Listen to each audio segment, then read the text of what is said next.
Today I'm going to teach you how to verify your Scotiabank card to your Apple Wallet.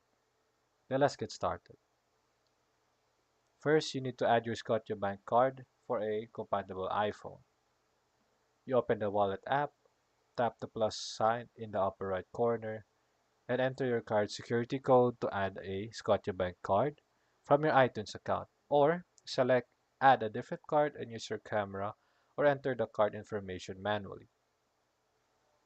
You could also do it on Apple Watch. You can open the Apple Watch app on your iPhone, tap Wallet and Apple Pay, and select Add a credit card or debit card.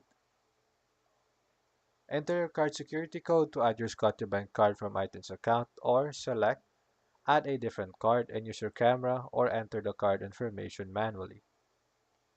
From then, you can verify your Scotiabank card on your Apple Wallet.